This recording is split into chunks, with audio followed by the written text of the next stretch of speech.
कल देर रात एक बैठक हुई बीजेपी की, जिसमें नरेंद्र मोदी, अमित शाह और जेपी नड्डा, भाजपा के तमाम नेता इसमें मौजूद थे।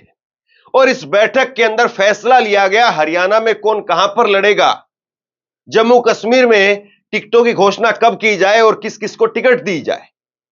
देर रात मंथन चला और मंथन के बाद में सुबह एक लिस्ट जारी कर दी गई जम्मू कश्मीर को लेकर के। और इस लिस्ट में एक दो नहीं, 10-20 नहीं, बल्कि पूरे 44 नाम इस लिस्ट के अंदर थे। लेकिन जैसे ही लिस्ट जारी हुई, आनन फानन में इसको रद्द कर दिया गया। 2 घंटे तक ये लिस्ट पब्लिश रही और 2 घंटे के बाद में इस लिस्ट को रद्द कर दिया गया। कांग्रेस कह रही है कि ये तो अभी से हार के संकेत देने लगे हैं, अभी से इतना घबराने लगे हैं कि अपने उम्मीदवारों का चयन भी नहीं कर पा रहे हैं।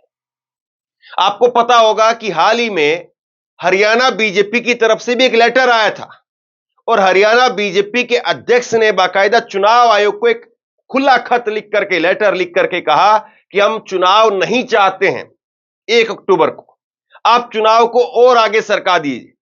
उन्होंने यह नहीं कहा कि चुनाव पहले करवा दीजिए, 1 अक्टूबर को छुट्टी हो रही है। उन्होंने कहा कि चुनाव 1 अक्टूबर से और आगे चले जाए। तो क्या वाकई बीजेपी लड़ने के मूड में नहीं है? सवाल ये, कुछ तस्वीरें आप देखिए आपकी स्क्रीन पर। यहां पर इन तस्वीरों में आपको प्रधानमंत्री नरेंद्र मोदी, अमित शाह, जेपी नड्डा, भाजपा के तमाम नेता आपको दिखाई दे रहे हैं। इन तस्वीरों को देख करके आपके जहन में क्या आता है? इन तस्वीरों को देख करके आपको मीडिया के जरिए बताया जाता है कि देखिए बीजेपी में कितनी बारीकी से काम किया जाता है। नरेंद्र मोदी 18-18 घंटे तक काम करते हैं और नरेंद्र मोदी, छुट्टी का दिन था, इतवार का दिन था, और उसके बावजूद अपनी पार्टी को जिताने के लिए जिताऊ उम्मीदवारों की टिकट यहां पर फाइनल की जा रही थी। और मोदी और अमित शाह ने, जेपी नड्डा ने, भाजपा के तमाम शीर्ष नेतृत्व और जम्मू कश्मीर के नेताओं ने मिलकर के उन्होंने एक एक नाम पर मंथन किया है। और फिर उसके बाद में आपको एग्जिट पोल में, ओपिनियन पोल में बता दिया जाएगा कि भाजपा की 90 में से 70 सीट आ रही है, 85 सीट आ रही है, यह बता दिया जाता है। लेकिन आप ये देखिए कि क्या हो रहा है। लिस्ट जारी की जाती है और ये लिस्ट ऐसा नहीं है कि कोई नॉर्मल जो है वो कोई नोटिस निकाला जा रहा है, जिस नोटिस को कोई भी ऑफिस का एक कर्मचारी जो है वो प्रिंट करेगा और निकाल करके लगा देगा। ये चुनाव के अंदर टिकटों की घोषणा की जा रही है। और जब चुनाव के अंदर टिकटों की घोषणा की जाती है तो उसको 1-2 बार नहीं, बल्कि दर्जन भर बार उसको अलग अलग नेता देखते हैं, चेक करते हैं कि कहीं पर कोई नाम गलत तो नहीं है, कहीं पर कोई सीट एक्सचेंज तो नहीं हो गई है गलती से। उसको कई बार देखा जाता है। लेकिन अब भाजपा की ये लिस्ट जारी हुई और लिस्ट जारी होते ही इसको रद्द कर दिया जाना अपने आप में चुनाव के अंदर परसेप्शन तो खराब कर देता है। अब जिनको लिस्ट जारी हुई, जिन्होंने अपने घर पर ढोल नगाड़े बजा दिए, 2 घंटे तक पटाखे भी फोड़ दिए, लोग मिठाई खा करके भी चले गए, बाद में कहा जा रहा होगा कि भाई साहब अभी रहने देना, अभी लिस्ट कैंसिल हो गई है। तो सोच करके देखिए जमीन पर माहौल कितना खराब हो जाता है। और कांग्रेस अब इसको लेकर के जो है वो चटकारे ले रही है।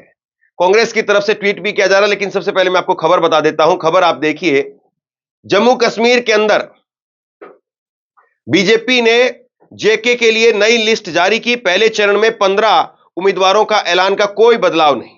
तो ये जम्मू कश्मीर के अंदर हुआ है। और इससे पहले भास्कर की खबर का ये हेडलाइन है, जम्मू कश्मीर में भाजपा ने बदली हुई लिस्ट जारी की।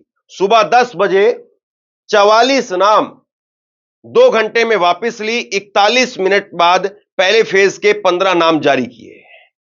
जम्मू कश्मीर विधानसभा चुनाव के लिए भाजपा ने सोमवार सुबह प्रत्याशियों की पहली लिस्ट महज 2 घंटे में वापस ली। भाजपा ने सुबह 10 बजे 44 नामों की सूची जारी की थी और करीब 12 बजे पार्टी ने सोशल मीडिया हैंडल एक्स से अपनी लिस्ट डिलीट कर दी। इसके बाद में न्यूज एजेंसी एएनआई ने खबर दी कि पार्टी कुछ बदलाव के लिए नई लिस्ट जारी कर सकती है। हटाई गई लिस्ट में 3 चर्चित चेहरे, 2 पूर्व डिप्टी सीएम निर्मल सिंह और कविंदर गुप्ता और जम्मू कश्मीर के पार्टी अध्यक्ष रविंदर रैना का नाम नहीं था। जम्मू कश्मीर के मीडिया प्रभारी सज्जाद ने दैनिक भास्कर को बताया कि 44 उम्मीदवारों की पिछली सूची टाइपिंग एरर के कारण रद्द की गई। जल्द ही नई सूची जारी की जाएगी। गजब का टाइपिंग एरर है और गजब की बीजेपी की फुर्ती है जो 2 घंटे तक टाइपिंग एरर ही नहीं पकड़ पाई। 2 घंटे हो गए उस लिस्ट को जारी किए गए और 2 घंटे तक बीजेपी को पता नहीं चला कि टाइपिंग एरर है। और टाइपिंग एरर क्या पूरी लिस्ट में ही था, या टाइपिंग एरर जो है वो 1-2 नाम में हो सकता है, 1-2 जगह पर हो सकता है, लेकिन 44 नाम जारी किए गए, तो 44 नाम में इतना इतना बड़ा जो है वो टाइपिंग एरर था कि फिर उसको घटा करके 15 कर दिया गया। और टाइपिंग एरर में ऐसा क्या हो गया कि आप अपने 2 पूर्व सीएम को भी टिकट नहीं दे रहे हैं और बीजेपी के वर्तमान में जो अध्यक्ष हैं उनको भी टिकट नहीं दे रहे हैं। ये टाइपिंग एरर है या फिर कोई व्हाट्सएप की लिस्ट छाप दी, या फिर बीजेपी बहुत बड़ा एक्सपेरिमेंट करने वाली थी लेकिन स्थानीय स्तर पर बहुत जबरदस्त विरोध हो गया? सवाल ये है। सुप्रिया सिन्हा कांग्रेस की नेता, उन्होंने लिखा कि बीजेपी ने जम्मू में कुछ ही घंटों में उम्मीदवारों की लिस्ट वापस ली। बीजेपी ने हरियाणा में चुनाव टालने की मांग की है। हर तरफ हार का डर सता रहा है बीजेपी को। वहीं राजस्थान पीसीसी की तरफ से लिखा गया कि बीजेपी को हर तरफ हार का डर सता रहा है। हरियाणा में बीजेपी प्रदेश अध्यक्ष द्वारा चुनाव की तारीख आगे बढ़ाने की मांग की, जबकि आज बीजेपी ने जम्मू कश्मीर में कुछ ही घंटों में उम्मीदवारों की लिस्ट वापस ले ली। अब ये कोई चाणक्यगिरी नहीं है। अगर कोई आपको कल को आकर के बताए कि ये चाणक्य का दिमाग था, लिस्ट जारी की फिर लिस्ट वापस ले ली, इसमें कोई चाणक्यगिरी नहीं है। जब चुनाव सिर पर होते हैं तो इस प्रकार का जो भी कार्य होता है वो मनोबल तोड़ने वाला होता है, पार्टी की हवा खराब करने वाला होता है। इसमें कोई चाणक्यगिरी नहीं है। अगर कोई कह रहा है तो सिर्फ और सिर्फ यही है कि हां, आपके सर पर डंडा मारा गया और आप कह रहे हैं कि नहीं मास्टर स्ट्रोक है, तो फिर आप उसको वैसे समझिए। बाकी एक लेटर जो है वो जारी हुआ था, एक लेटर जारी हुआ था बीजेपी की तरफ से भी हरियाणा में। ये लेटर देखिए, मोहनलाल बडोली ने ये लेटर जारी किया था और 2 दिन पहले खबर मैंने आपको दिखाई थी।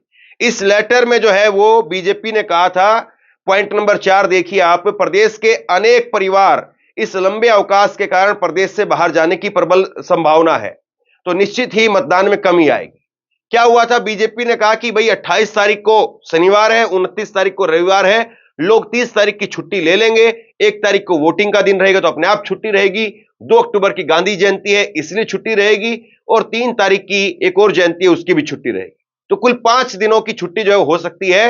लोग 1 दिन की छुट्टी लेकर के और 5 दिनों की छुट्टी के लिए बाहर चले जाएंगे, इसलिए चुनाव को जो टाल दिया जाए, ये बीजेपी की तरफ से कहा गया। अब गजब बात यह है कि बीजेपी को यह देखने के लिए कि भाई 1 तारीख को अगर चुनाव हो रहे हैं तो कौन से दिन पर क्या क्या वार पड़ रहे हैं, कौन कौन सा डे है और कौन कौन सी छुट्टी इसके आसपास में आएगी। अब बीजेपी कह रही है कि चुनाव की तारीखों को आगे बढ़ा दिया जाए और कोई ऐसी तारीख बताई जाए जिस तारीख पर छुट्टियां ना पड़ रही हो। तो यह देखने के लिए भी बीजेपी को 1 हफ्ते का समय लग गया। 16 तारीख को चुनाव आयोग की तरफ से ऐलान किया गया था चुनाव की तारीखों का, और बीजेपी 24 तारीख को आकर के कहती है कि साहब हमें चुनाव नहीं चाहिए, 1 तारीख को आप चुनाव को आगे कर दीजिए।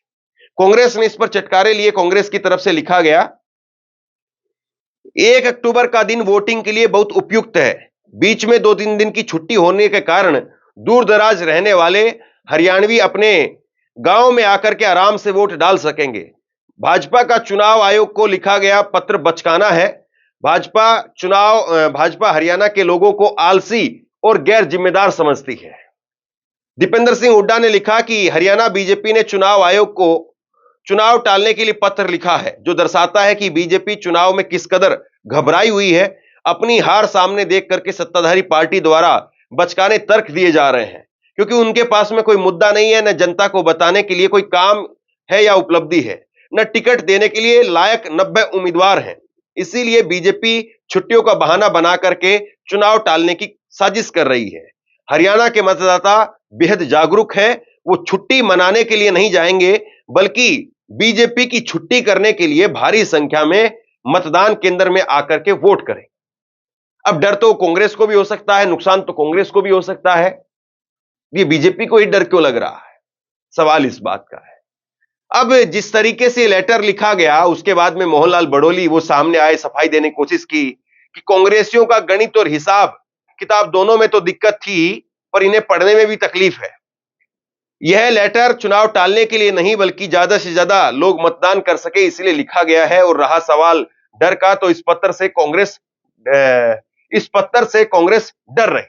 अब बताइए कांग्रेस कहां डर रही है, लेटर आप लिख रहे हैं, लेकिन समझ से परे बात है। जम्मू कश्मीर के अंदर 3 चरण में चुनाव होंगे।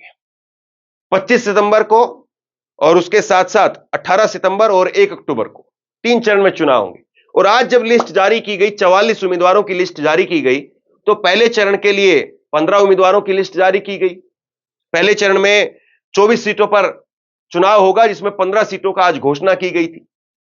दूसरे चरण के लिए 26 सीटों पर चुनाव होगा, जिसमें 10 सीटों पर आज ऐलान किया गया था। और तीसरे चरण में 40 सीटों पर चुनाव होगा, जिसके लिए 19 सीटों पर आज ऐलान किया गया। लेकिन आनंद फानंद में सब कुछ वापस कर लिया गया और अब सिर्फ 15 सीटों पर ऐलान किया गया है। देखिए, कोई भी राज्य हो, वहां पर कोई भी पार्टी 15, 20, 50 उम्मीदवार तो उसके फाइनल होते हैं कि इतने उम्मीदवार तो ये फला फला सीटों पर लड़ेंगे ही लड़ेंगे, ये फाइनल होता है। कुछ सीटें ऐसी होती जिन पर बीजेपी, कांग्रेस या कोई और दूसरी पार्टी हो, वो एक्सपेरिमेंट करना चाहती है। कुछ सीटें ऐसी होती है जिनमें कसमकस होती है। कुछ सीटें ऐसी होती है जिनमें आपस में जो है कोई ना कोई तनाव होता है या उम्मीदवार को लेकर के असमंजस होता है, तो वहां पर पेच फंस जाता है, वहां पर टिकट जो है वो थोड़ी देर बाद में होती है। लेकिन बीजेपी अब सिर्फ 15 पर आ गई है, 44 से सीधे, यानी 3 गुना कम पर। तो इसका मतलब ये टाइपिंग एरर नहीं, ये बीजेपी के अंदर बहुत बड़ा एरर आ गया है। और बीजेपी ने जिस तरीके से एक्सपेरिमेंट किए, गुजरात में पूरी सरकार को उठा करके बाहर कर दिया, पूरे कैबिनेट को उठा करके बाहर कर दिया, नया मुख्यमंत्री, नए कैबिनेट, सब कुछ ऐसे ही आपने उत्तराखंड, हिमाचल, सब में ऐसे ही किया आपने। लेकिन वो दाव अब बीजेपी के चल नहीं पा रहे।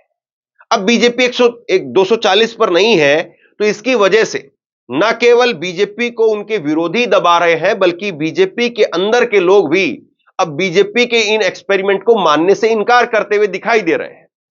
आप अंदाजा लगाइए कि अगर 240 पर आज नरेंद्र मोदी बैठे हैं और अगर आज राजस्थान के चुनाव हुए हैं, तो क्या वसुंधरा राजे को नरेंद्र मोदी हटा पाने की कंडीशन में होते?